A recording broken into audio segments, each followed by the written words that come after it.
Hello မင်္ဂလာပါကျွန်တော်တို့ဒီကနေ့တော့တခုကြီးကသင်ခန်းစာလေးဆက်ပြီးလေ့လာမယ်နော်သူကဘာပြောလဲဆိုလို့ရှိရင် get a move on ဆိုတဲ့အသုံးလေးဖြစ်ပါတယ်နော် get a move on ဆိုတာက go faster လို့ပြောတာပေါ့နော်မြန်သွားပါလို့ပြောတာပေါ့နော်မြန်လုပ်လို့လည်းပြောတယ်သူပဲအဲ့တော့ get a move on ဆိုတာက go faster သူကဘာပြောလဲဆိုတော့ we are late let's get a move on အားတို့တွေနောက်ကျနေပြီတဲ့မြန်သွားကြမယ်လို့ပြောတာဒီမှာဆိုလို့ရှိရင်12နာရီ20 sorry 12နာရီ55ရောက်နေပြီသူတို့ပို့ရမှာကတနာရီပို့ရမှာနော် deadline ကနေတနာရီလို့ပြောတာလေတနာရီမှာပို့ရမယ်အဲ့တော့သူဘာပြောလဲဆိုတော့ we are late let's get a move on ငါတို့တွေနောက်ကျနေပြီမြန်သွားကြမယ်မြန်လို့ရအောင်ပေါ့နော်လို့ပြောတယ် let's get a move on ဆက်လိုက်ကြည့်မယ် the movie is going to start soon ရုပ်ရှင်ကပြတော့မှာရုပ်ရှင်ကစတော့မှာ let's get a move on or we will be late ငါတို့တွေမြန်သွားကြမယ်မဟုတ်ရင်တော့ငါတို့တွေနောက်ကျပြီအဲ့လိုပြောတယ်အဲ့တော့ဒီနေရာမှာလေ let's get a move on ဆိုတာကလေမြန်လောက်ကြမယ်လို့ပြောတာပါပဲเนาะ go faster let's do it ပေါ့နော်အဲ့တော့မြန်လောက်ကြမယ်ဆိုတော့အသုံးပြောနေတဲ့အခါမှာကျွန်တော်တို့ get a move on လို့ပြောလို့ရတယ် get a move on အဲ့လိုပြောလို့ရတယ်เนาะဥပမာလေးဆက်လိုက်ကြည့်အောင် we have to get a move on အဲ့လိုမြန်လောက်ရမယ် we have to get a move on if we want to finish by Wednesday ကျွန်တော် finish ကိုအရင်တနေ့ကလည်းပြောထားတယ်လေဘာပြောထားလဲဆိုလို့ရှိရင်လက်စတက်တယ်လို့လည်းသုံးလို့ရတယ်ပြီးအောင်လုပ်တယ်လို့လည်းပြောလို့ရတယ်ပေါ့နော်တခုခုလုပ်နေရတယ်လက်စတက်မယ်ဆိုလို့ရှိရင်လည်း finish ကိုသုံးလို့ရတယ်နော်အဲ့တော့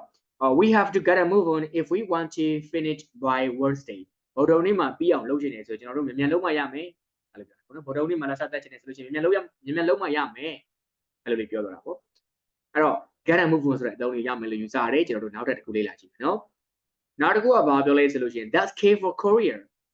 that's K for Korea ဆိုတာကဒီ K ဆိုတဲ့စကားလုံးလေးက Korea ကိုရည်ညွှန်းနေဆိုပြီးတော့မှပြောတဲ့အပြောလေးဖြစ်ပါတယ်အဲ့တော့ဘယ်လိုနေရာမှာပြောလဲဆိုလို့ရှိရင် say this to help people understand the spelling of a word ဒီစကားလုံးတစ်လုံးရဲ့အဓိပ္ပာယ်ကိုနားလည်အောင်လို့ပြန်ပြီးတော့မှပြောတဲ့အခါမျိုးပြန်ရှင်းပြတဲ့အခါမျိုးမှာသုံးတာဖြစ်ပါတယ်ဥပမာဆိုလို့ရှိရင်ဥပမာလေးကြည့်ကြအောင်ပုံလေးနဲ့ပေါ့နော်အဲ့တော့သူက Alamli က mix up ပေးတာပေါ့နော်အဲ့တော့ I'm Kim is our accountant သူကကျွန်တော်တို့ရဲ့စင်းကန်ဖြစ်ပါတယ်တဲ့အဲ့တော့သူကတော့အလုပ်များနေတာပေါ့ဗျာပုံပြောနေတာပေါ့နော်My name is Kim ဆိုတော့သူ့ကိုပြောနေတယ်ဒီဘက်လူကပြောတာက Kim လားလို့မေးတာပေါ့နော်သူကပြောတယ် No Kim မဟုတ်ဘူးပေါ့ Kim ပေါ့နော် That's K for Korea I for India and for Mexico ဆိုတော့သူပြောသွားတယ်ပေါ့နော်အဲ့တော့သူ့ရဲ့ definition လေးပြန်ပြပြတာဖြစ်ပါတယ်ကျွန်တော်ဥပမာလေးဆက်လေးလာကြည့်နော်သူကဘာပြောလဲဆိုတော့ What's your email address ခင်ဗျာ email address ကဘာလဲဘယ်လိုမျိုးလဲပေါ့အဲ့လိုမေးတယ်အဲ့တော့နံပါတ် B ကပြန်ပြောတယ် is alarm76 hotmail.com ပေါ့နော်အဲ့ဒီမှာပြောပြထားတဲ့စာကြောင်းစလုံးလေးရဲ့အဓိပ္ပာယ်သူတစ်ခုချင်းပြန်ပြောသွားရတယ် That's A for Africa L for London A for Africa N for Norway the number 76 at hotmail.com ပေါ့နော်အဲ့လိုမျိုးလေးပြန်ပြောသွားတယ်ဒါကသူ့ရဲ့ရည်ညွှန်းတဲ့အကြောင်းအရာလေးပြန်ရှင်းပြတဲ့အခါမှာအဲ့လိုမျိုးလေးသုံးလို့ရပါတယ်နော်အဲ့တော့ဥပမာအနေနဲ့ My address is 22 Elm Street ကျွန်တော်အဲ့ဒီက22မှာနေရပေါ့နော်အဲ့လိုပြောတယ် B ကပြောတယ် Sorry what street ပြန်မေးတာပေါ့နော်လက်နံပါတ်ကဘယ်လောက်လဲလို့ပြောတော့ alarm that's E for England and for London and for Mexico ဆိုတော့မှပြန်ပြောလို့ရတယ်အဲ့တော့ကျွန်တော်တို့ကလည်းပဲတစ်ခါတလေမှာတခုခုဟိုစကားအပြည့်စုံမပြောဘဲနဲ့လေကျွန်တော်တို့အစားဆုံးပဲပြောတယ်လေဥမာFOC ဆိုတဲ့စကားလုံးလေးကြားဖို့မယ်လို့ယူဆရတယ်နော် FOC free of charge လို့ပြောလို့ရတယ်လေ that's F for free or offer နော် or C for charge free of charge နော် free of charge ဆိုတာသိမှာပါဘာပြောလဲဆိုလို့ချင်းကျွန်တော်တို့ဈေးနှုန်းဘာမှပေးကြမျိုးမလို့တခုခုဘာမှပေးကြမျိုးမလို့ဘူးဒီလက်ကားသုံးလို့ရတယ်ပေါ့ဗျာ free of charge လို့သုံးတယ်ပေါ့နော်အဲ့လိုသုံးလို့ရတယ်အဲ့တော့အဲ့လိုမျိုးနေရာမျိုးမှာပြောချင်တယ်ဆိုလို့ရှိရင်ကျွန်တော်တို့ကဘာကိုရည်ညွှန်းပါတယ်ဆိုပြီးတော့ပြန်ရှင်းပြတဲ့အခါမျိုးမှာ that's A for K for အဲ့လိုလေးတွေပြန်သုံးပြီးတော့မှရှင်းပြလို့ရပါတယ်နော်ဒီနောက်တစ်ခုဆက်လိုက်လာကြည့်အောင်နောက်တစ်ခုကဘာပြောလဲဆိုလို့ရှိရင် how can I help you ဒီဟာလေးကတော့အားလုံးရင်းနှီးပြီးသားလေးဖြစ်မယ်သူကတော့ဖုန်းပြောတဲ့အခါမျိုးနောက်တစ်ခုဒီအလုပ်ငန်းခွင်မှာပို့သုံးတယ်ပေါ့နော်လုပ်ငန်းခွင်မှာပို့သုံးတယ်ဆက်လိုက်လာကြည့်အောင် Jenny Jong is our receptionist သူကကျွန်တော်တို့ရဲ့ receptionist ဖြစ်ပါတယ်တဲ့သူကဖုန်းပြောနေတာပေါ့နော် Good morning Lex Live Chain how can I help you ဖုန်းပြောတဲ့အခါမှာလည်းလုပ်ငန်းမှာဖုန်းပြောတဲ့အခါမှာပို့သုံးတယ်ဒီက reception မှာပြောမျိုးပေါ့နော်ကျွန်တော်ဘာကူညီပေးရမလဲဘာလုပ်ရမလဲဆိုပြီးတော့မှတစ်ဖက်လူကိုမေးတဲ့မေးခွန်းမျိုးဖြစ်ပါတယ်ဥပမာလေးဆက်လိုက်လာကြည့်အောင် Good afternoon ABC Marketing how can I help you ABC ကပါ ABC Marketing ကပါကျွန်တော်ဘာနဲ့ကူညီပေးရမလဲလို့မေးတာပေါ့နော်နောက်တစ်ခုက IMG Computers IMG Computer ကပါ This is Mary speaking Mary ကပြောနေပါတယ်ပေါ့နော် How can I help you ကျွန်တော်ဘာကူပေးရမလဲဗျာဆိုပြီးတော့မှပြောလို့ရတယ်နော်အဲ့လိုလေးသုံးလို့ရပါတယ်ဒါသိစေချင်တာကတော့ how can I help you ဆိုတာကဖုန်းပြောတဲ့အခါမျိုးလုပ်ငန်းခွင်မှာဖုန်းပြောတဲ့အခါမျိုးမှာပို့သုံးပါတယ်တစ်ဖက်လူပါကူညီပြရမယ်ဆိုမေးဖို့ပေါ့နော်နေရာတိုင်းမှာတော့သုံးတော့မသုံးပေါ့ okay လုပ်ငန်းခွင်မှာပို့သုံးတယ်လို့ပြောတာပေါ့နော်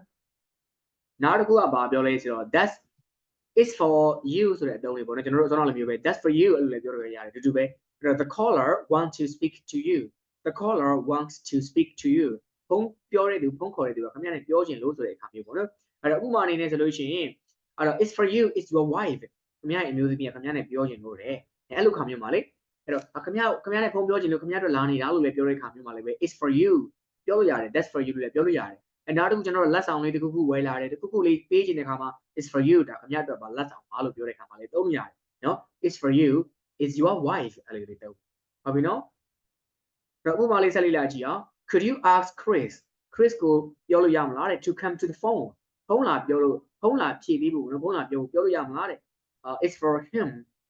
သူနဲ့ပြောချင်လို့ပါဗောနော် it's his mother သူ့အမေကဖုန်းခေါ်နေတာသူနဲ့ပြောချင်လို့တဲ့အဲ့တော့သူ့ကိုခေါ်ပြီးလို့ရမလားလို့မေးတာဗောနော်အဲ့လိုမျိုးလေးမှာသုံးလို့ရတယ်အဲ့နောက်တစ်ခုက the phone is ringing ဆိုတဲ့အသုံးလေးဖြစ်ပါတယ်ဖုန်းလာနေတယ်ဖုန်းမြည်နေတယ်လို့ပြောတာနော်အဲ့တော့အဲ့ဒီကနေမှာ the phone is coming လို့မသုံးဘူးနော်ကျွန်တော်တို့ကလေလာတယ်ဆိုလို့ရှိရင် coming လို့ယူဆမှာဆိုတော့မသုံးဘူးနော်ဘယ်လိုသုံးလဲဆိုလို့ရှိရင် the phone is ringing လို့ပဲသုံးဖုန်းလာနေတယ်ဖုန်းမြည်နေတယ်လို့ပြောတယ်ကျွန်တော်တို့စီမှာဖုန်းလာလို့ပဲသုံးတာလေနော်ဖုန်းလာနေတယ်ပေါ့ဗျာဖုန်းမြည်နေတယ်ပေါ့အဲ့တော့နံပါတ် B ကဘာပြန်ပြောလဲဆိုတော့ I will get it ကျွန်တော်ဖြေလိုက်မယ်လို့အဓိပ္ပာယ်ရတယ်နော် I will get it ကျွန်တော်ကင်လိုက်မယ်ကျွန်တော်ဖြေလိုက်မယ်လို့ပြောတယ် I think it's for me ကျွန်တော်ခေါ်တာထင်တယ်ကျွန်တော်ကင်လိုက်မယ်ဒါမှမဟုတ်ကျွန်တော်ဖြေလိုက်မယ်အဲ့လိုပြောတာနော်အဲ့တော့ I will get it ဆိုတဲ့အသုံးလေးသုံးရပါတယ်တခုခုလုပ်လို့ရတယ်တခုခုရတယ်ဆိုလို့ I will get it လို့သုံးလို့ရတယ်နော်အတူတူပဲဒီနေရာမှာတော့ကျွန်တော်ဖုန်းဖြေလိုက်မယ်ဖုန်းကင်လိုက်မယ်လို့ပြောတာဖြစ်တယ်အဲ့တော့ I will get it ဆိုတဲ့အသုံးလေးရမယ်လို့ယူဆတယ် is for you ဆိုတဲ့အသုံးလေးနားလည်မယ်လို့ယူဆတယ်နော်အဲ့တော့ဆက်လိုက်လာကြည့်အောင်နောက်တစ်ခုနောက်တစ်ခုကဘာလဲဆိုလို့ရှိရင် in an hour ဆိုတဲ့အသုံးလေးဖြစ်ပါတယ် in an hour ဆိုတာက 1 hour after now အခုကနေပြီးတော့မှနောက်တစ်နာရီကြာတဲ့အခါနော်တစ်နာရီအတွင်းတစ်နာရီကြာတဲ့အခါမျိုးပြောနေတာဖြစ်ပါတယ်အဲ့လိုမျိုးပြောနေတဲ့အခါမျိုးမှာကျွန်တော်တို့က an hour later လို့လည်းမသုံးရဘူး after an hour လို့လည်းမသုံးရဘူး in an hour လို့ပဲသုံးရမယ်တစ်နာရီအတွင်းလို့လည်းပြောလို့ရတယ်မျိုးနောက်တစ်နာရီကြာတဲ့အခါမျိုးမှာနောက်တစ်နာရီကြာရင်လို့လည်းပြောလို့ရတယ်နော်အဲ့တော့ဥပမာပုံလေးကြည့်ကြည့်အောင်ဒီမှာဆိုလို့ရှိရင်တစ်နာရီခွဲနေပြီတစ်နာရီခွဲနေပြီသူကဒီမှာတကားမှာရေးစာရေးထားခဲ့တယ်ဗါလဲဆိုလို့ရှိရင် back at 2:30 နှစ်နာရီမှာပြန်လာခဲ့စေပုံစံမျိုးပေါ့နော်သူကအပြင်သွားမလို့ပေါ့နော်သူကဘာပြောလဲဆိုတော့ I will be back in an hour တစ်နာရီလောက်နေကျွန်တော်ပြန်ရောက်မယ်နော်လို့ပြောတာနောက်တစ်နာရီလောက်နေကျွန်တော်ပြန်ရောက်မယ် I will be back in an hour တစ်နာရီလောက်နေပြန်ရောက်မယ်ဆိုတော့အခုကတစ်နာရီခွဲ2နာရီခွဲမှလာခဲ့တယ်ပေါ့ပြောတာပေါ့နော်ဆိုတော့ in an hour ဆိုတဲ့အသုံးလေးကတစ်နာရီအတွင်းဒါမှမဟုတ်ရှင်နောက်တစ်နာရီကြာတဲ့အခါအဲ့လိုမျိုးပြောလို့ရတယ်ဒီမှာဆိုလို့ရှိရင် she hasn't arrived yet သူမှအခုထိမရောက်သေးဘူးဗျာ she will be here in 10 minutes 10 minutes လောက်နေလို့ရှိရင်သူပြန်ရောက်မှာအဲ့တော့ဒီမှာ in 10 minutes ဆိုတဲ့အသုံးလေးဖြစ်ပါတယ်ကျွန်တော်တို့က in an hour လို့လည်းသုံးလို့ရတယ် in 10 minutes in 15 minutes ပြီးတော့ in 2 days in 3 days အဲ့လိုမျိုးလည်းသုံးလို့ရတယ်အဲ့တော့လဆိုရင်လပေါ့ဗျာဘယ်နှစ်ရက်အတွင်းဘယ်နှစ်နာရီအတွင်းဘယ်နှစ်လအတွင်းဘယ်နှစ်ပတ်အတွင်းပေါ့ဗျာအဲ့လိုမျိုးလေးသုံးလို့ရတယ်အဲ့လိုမျိုးလေး in ဆိုပြီးတော့မှလေကျွန်တော်တို့နောက်ကကြာချိန်လေးနဲ့သုံးရတယ်ပေါ့နော်ဒီမှာဆိုရင်တော့ she hasn't arrived yet she will be here in 10 minutes နော် in 10 minutes လို့သုံးရတယ်နောက်တစ်ခုက he is almost finished with high school ကျောင်းပြီးတော့မှ he will graduate in a few months he will graduate in a few months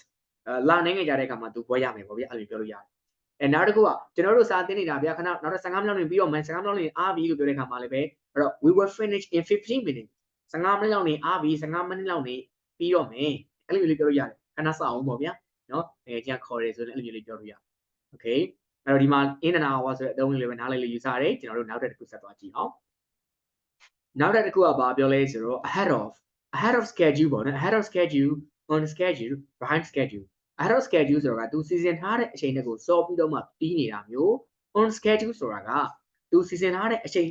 ်ကွက်တီပေါ့နော်အဲ့လိုမျိုးပြီးနေတဲ့အခါမျိုး behind schedule ဆိုတာကသူစီစဉ်ထားတဲ့အချိန်တွေကိုနောက်ကျပြီးတော့မှပြီးတဲ့အခါမျိုးမှာပြောတဲ့အခါမှာသုံးတယ်ဥပမာ faster than planned as planned slower than planned သူစီစဉ်ထားတဲ့အချိန်တိုင်းပေါ့နော်အဲ့လိုမျိုးလေးစောပြီးတော့ပြီးနေတဲ့အတိအကျကွက်တီပြီးတဲ့နောက်ကျပြီးမှပြီးရဆိုတဲ့အချိန်ဒီမျိုးမှာသုံးနေရတယ်အဲ့တော့ဒီမှာဆိုလို့ရှိရင်သူဘာပြောရလဲဆိုတော့တနာရီမှာဖုန်းခေါ်မယ်တဲ့2နာရီမှာဘန်ကိုသွားမယ်3နာရီမှာ meeting ရှိတယ်ဗျာအဲ့တော့ तू က12နာရီ50ပဲရှိသေးတယ် तू ဖုန်းခေါ်မှာအဲ့ तू ကပြောတယ် I am ahead of schedule तू စီစဉ်ထားတဲ့အချိန်တွေကိုစောပြီးတော့မှ तू ပြီးတယ်လုပ်ဖြစ်တယ်ပေါ့ဗျာအဲ့လိုမျိုးလေးပြောတယ်အဲ့နောက်တစ်ခုက2နာရီထိုးပြီအဲ့2နာရီမှာ तू ဘန်ကိုသွားရမှာလေဒီမှာ2နာရီမှာဘန်ကိုသွားရမှာအဲ့တော့2นาရီမှာ तू ဘန်ရောက်နေပြီအဲ့လိုဆိုတော့ I am on schedule လို့ပြောတယ်သူစီစဉ်ထားတဲ့အချိန်တိုင်းပဲ I am on schedule သူစီစဉ်ထားတဲ့အချိန်တိုင်းပြီးနေတယ်ပေါ့ဗျာ နောက်တစ်ခုက3နာရီမှာသူ meeting ကိုတွားရမှာလေဒါပေမဲ့3နာရီကျော်သွားပြီပေါ့ဗျအဲ့တော့သူကဘာပြောလဲဆိုတော့ I am behind schedule နောက်ကျနေပြီ I am behind schedule လို့သုံးရတယ်ဟောနောက်ကျနေပြီသုံးတယ်ပေါ့အဲ့တော့ဆက်လေ့လာကြည့်အောင်နော်ဆက်လေ့လာကြည့်အောင်ဆိုတော့ဒီခါလေးပေါ့နော်ဘာပြောလဲဆိုလို့ရှိရင် please drive faster မြန်မောင်းနေ we are behind schedule ငါတို့တွေနောက်ကျနေပြီပေါ့နော်ကျွန်တော်တို့တွေနောက်ကျနေပြီမြန်မောင်းလို့ပြောတာအဲ့တော့သူကနောက်တစ်ခုကဘာပြောလဲဆိုတော့ how the project coming along ကျွန်တော်တို့လုပ်နေတဲ့အလုပ်တွေကျွန်တော်တို့ project တွေဘယ်လိုမျိုးအချိန်တွေရှိတယ်လို့မေးတာပေါ့နော် how's the project coming along သူကပြောတယ်နံပါတ် B ကပြောတယ် fine everything is on schedule အားလုံးအဆင်ပြေတယ် everything is on schedule ကျွန်တော်တို့စီစဉ်ထားတဲ့အတိုင်းပဲအချိန်မီပြီးတယ်အဲ့လိုမျိုးလေးပြောတဲ့အခါမှာသုံးလို့ရတယ်နော် okay ဒါလေးကဘာကိုပြောတာလဲဆိုလို့ရှိရင်တော့ကျွန်တော်တို့အချိန်လေးတွေပေါ့နော် behind schedule on schedule တွေသုံးသွားတာဖြစ်ပါတယ်အဲ့တော့ကျွန်တော်တို့အခုလေ့လာခဲ့တာလည်းပဲ phrase 6ခုဖြစ်သွားပြီပြောလို့ကြောင့်ကျွန်တော်တို့ဒီကဒီတစ်ခုက parcel လေးလေ့လာကြည့်မယ်နော်ကျွန်တော်တို့ကဒီထဲမှာဖြည့်ပြရမှာဒါက cross ဒါကတော့ down line လေးပေါ့နော်အဲ့တော့ cross နဲ့ down နဲ့အဲ့လိုမျိုးလေးရှိတယ်အဲ့တော့145ကတော့ cross ရေးရမယ်235ကတော့ down နဲ့ down ဖြည့်ရမယ်ပေါ့နော်အဲ့လိုပြောတာကြည့်ကြည့်အောင် don't forget to finish the project tomorrow the report tomorrow နောက်ပြန် report ပြီးအောင်တင်ရမှာနော်မေ့နေလို့ပြောတာအဲ့တော့တစ်ဖက်လူကဘာပြောလဲဆိုလို့ရှိရင် I've already finished ကျွန်တော်ပြီးနေပြီအဲ့ဒီကနေရာမျိုးမှာ I am on schedule I'm on schedule sorry I'm ahead of schedule ပေါ့နော်ကျွန်တော်စီစဉ်ထားတဲ့အချိန်တွေကိုစောပြီးတော့ပြီးနေပြီလို့ပြောလို့ရတယ် I'm ahead of schedule လို့သုံးရတယ်နော်နောက်တစ်ခုကမှ4ကဘာပြောလဲဆိုတော့ on the phone ဆိုတာကဖုန်းပြောနေတာပေါ့နော်ဖုန်းပြောနေတာသူကဘာပြောလဲဆိုလို့ရှိရင် can I speak to the Jane sorry can I speak to Jane Jane ရဲ့ဖုန်းပြောလို့ရမလားတဲ့သူကပြောတယ် one moment please ခဏစောင့်ပါဦးနဲ့ပြောတယ်အဲ့တော့ one moment တော့ wait a second တော့ wait a minute တော့အဲ့ဒါအတူတူပဲနော်အဲ့တော့ခဏလေးစောင့်ပါအောင်လို့ထိပဲရတယ်အဲ့တော့ Jane ခေါ်လိုက်တယ်နော် Jane it's for you အများနဲ့ပြောချင်လို့တဲ့အဲ့လိုထိပဲရတာပေါ့နော် it's for you လို့ကျွန်တော်ပြောလို့ရတယ်အဲ့နောက်တစ်ခုကလည်းပဲဖုန်းပြောနေတာ on the phone ဆိုတာဖုန်းပြောရင်းပဲ good afternoon this is Hinton Halter ဒီ Hinton Halter ကပေါ့နော်အဲ့ဒီအချိန်မျိုးမှာဆိုလို့ရှိရင် how can I have you လို့ပြောလို့ရတယ် how can I have you ကျွန်တော်ဘာကူညီပေးရမလဲဘာသိချင်လို့လဲဆိုတဲ့ပုံစံမျိုးပေါ့နော်ကျွန်တော်ဘာကူညီပေးရမလဲပြောတာပေါ့အဲ့နောက်တစ်ခုက hurry up မြန်လုပ်လို့ပြောတယ်เนาะကျွန်တော်တို့က hurry up ဆိုတာမြန်လုပ်လို့ပြောလို့ရတယ်เนาะစောလို့ပဲကျွန်တော်လေးလာထားတယ်လေအဲ့တော့ get a move on ဆိုတာတုံးလေးเนาะ hurry up we have to get a move on ငါတို့မြန်လုပ်ရမယ်အဲ့တော့ okay I will get my coat quickly ကျွန်တော်ကိုင်းကြီးတော့မြန်လေးဝတ်လိုက်အောင်ပဲပြလို့ပြောတယ်ညီမက GT get ကဝစ်လိုက်အောင်မယ်ဆိုတဲ့အဓိပ္ပာယ်မျိုးသုံးသွားတယ်ပေါ့နော် I will get ဆိုတာယူလိုက်အောင်မယ်ဝစ်လိုက်အောင်မယ်လို့ပြောတယ်နော်ကျွန်တော်တို့စောရငါတော့က I will get it ဆိုတဲ့အသုံးမျိုးလေးသုံးသွားတယ်လေ I will get it ဆိုတာကျွန်တော်ဖြေလိုက်မယ်လို့ပြောသွားတာပေါ့ဒီမှာတော့ I will get my coat quickly မြန်လေးကျွန်တော်ဝစ်လိုက်အောင်မယ်လို့အဓိပ္ပာယ်ရတယ်နော်နောက်တစ်ခုက number 3ကဘာပြောလဲဆိုတော့ my name is Sam that's as for Sweden am လို့ပြောသွားတယ်ပေါ့နော်အဲ့တော့ as ဆိုတာကဘာကိုညွှန်းတာပါဆိုတော့မှသူပြောသွားတယ်နော်နောက်တစ်ခု I'm driving to work now ကျွန်တော်အလုပ်ကိုကားမောင်းပြီးတော့သွားနေတယ်ဗျာI will arrive at work in 15 minutes 15မိနစ်လောက်နေတော့ကျွန်တော်အလုပ်ကိုရောက်မယ်အဲ့လိုလေးပြောသွားတယ်နော်အဲ့တော့ I'm driving ဆိုတာကလေကျွန်တော်ကားမောင်းနေတယ်ကားနဲ့သွားနေလို့ပြောတာနော် I'm driving to work now I will arrive at work in 15 minutes အဲ့ကျွန်တော်တို့ကလေကျွန်တော်တို့ပြီးတော့မယ့်အချိန်လေးကို in လေးနဲ့စပြီးသုံးလို့ရတယ်15မိနစ်အတွင်း15မိနစ်လောက်ကြာရင်အဲ့လိုမျိုးပြောလို့ရတယ်ငါခဏနေရောက်တော့မှာပါကွာဆိုတဲ့ပုံစံမျိုးလေးအဲ့လိုမျိုးလေးကျွန်တော်တို့ပြောလို့ရတာဖြစ်ပါတယ်Okay ခုဆိုလို့ရှိရင်ကျွန်တော်တို့ဒီ usage လေးတို့နားလိုက်ပြီးလို့ယူဆရတယ်ဒါလေးကိုလည်းပဲနေ့စဉ် conversation ထဲမှာထည့်ပြီးတော့သုံးကြည့်ပါသုံးကြည့်မှလည်းကျွန်တော်မမိတ်မှာဖြစ်ပါတယ်ပြီးတော့အခါဖွင့်တဲ့အခါမှာလည်းပဲကျွန်တော်ပြန်ပြီးတော့မှဒီ usage လေးတို့ပြန်သုံးတတ်မှာဖြစ်ပါတယ်เนาะ Okay အဲ့တော့ဒီဟာလေးတို့ရပြီးလို့ယူဆရတယ်ဒီဟာလေးကျွန်တော်တို့ခဏရက်လိုက်မယ်ပြီးတော့မှကျွန်တော်တို့နောက်ထပ်သင်ခန်းစာဆက်သွားကြမယ်เนาะ Okay thank you very much